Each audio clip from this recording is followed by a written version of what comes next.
Inamin ng hepe ng Police Regional Office 11 na may paghuhukay ngang ginagawa sa compound ng Kingdom of Jesus Christ sa Davao City. May gagawin pa raw silang paghuhukay sa cathedral kung saan may naamoy ang rescue dog na posible umanong may tao sa ilalim. Saksi, si Jandy Esteban ng GMA Regional TV. Isa sa pakay ni Senador Bato de la Rosa at Senador Robin Padilla sa pagpasok sa compound ng Kingdom of Jesus Christ. Hanapin ang umano'y ginawang hukay ng PNP batay sa mga naunang lumabas na larawan at videos mula sa grupo. Pinaghinalaan ang gilid na bahaging ito dahil magkaiba ang kulay ng simento sa ground. Ginamitan din ng ultrasonic concrete testing equipment. Ito siya, confirm talaga na fresh poured concrete. So 1 to 2 days old siya. Malambot pa umano ang simento nang gamitan nila ito ng jackhammer. May nakita rin bakal na hindi nakakapit sa semento. Hindi man nila yan makompact ng maayos balik. So ma-compare natin yung compaction ng soil na original nandito versus doon. So ma-confirm talaga natin kung hinukay. May bagong tapal na butas at mga sako ng semento na nakita sa isa pang bahagi ng basement. Mayroon ding bagong sementong pader na tinakpan lang ng kahoy at agad na natibag ng martilyuhin. Overwhelmingly proves that they have been illegally conducting tunneling activities here.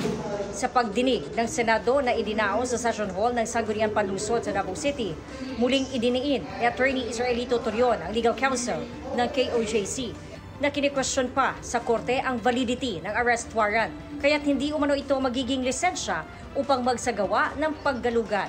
Dahil sa paggagalugad na tala umano ang pag-aaral ng mga estudyante ng Jose Maria College na nasa loob ng compound at ang karapatan na makapagpanampalataya ang mga miyembro. What appears to be an arrest operation has already turned into a siege as PNP personnel have been occupying the said property. Nagpahayag ng pagkanismaya si De La Rosa sa video na kitang-kita ang isang PNP staff member na nagsaboy ng umano'y pepper spray sa isang babae na isang KOJC missionary. Nakakahiya talaga. Para bang napaka-traidor na pulis ka. Tinraidor mo yung babae. Babae pa! Galing sa likod, gaganunin mo lang paper spray na wala. Nagsasalita lang naman yun sa harap ng mga tao doon.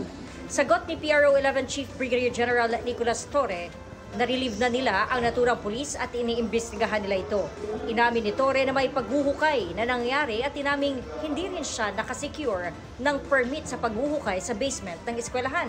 The evidence that we see is supporting the warrant of arrest for sex with a child. You are trying to impute malice. The presentation of the General, Your Honor, is being used really not to present facts of what happened, but to present his view of Pastor Apollo Sikibuloy in order to malign him. Correct. In order to make him look bad to the people without even presenting a single evidence. May panawagan din si De La Rosa kay Pangulong Bongbong Marcos. Mr. President, sana ibalik mo ang buhay nito mga tao na ito to normal. Pero nang tanungin ni De La Rosa kung hanggang kailan mananatili sa compound ang mga pulis, We won't stop until we arrest Apollo Sikibuloy, sir. We're not hurting them. We're not hurting them. They are the ones impeding us. para sa GMA Integrated News, ako si Jandy Esteban ng GMA Regional TV, ang inyong saksi.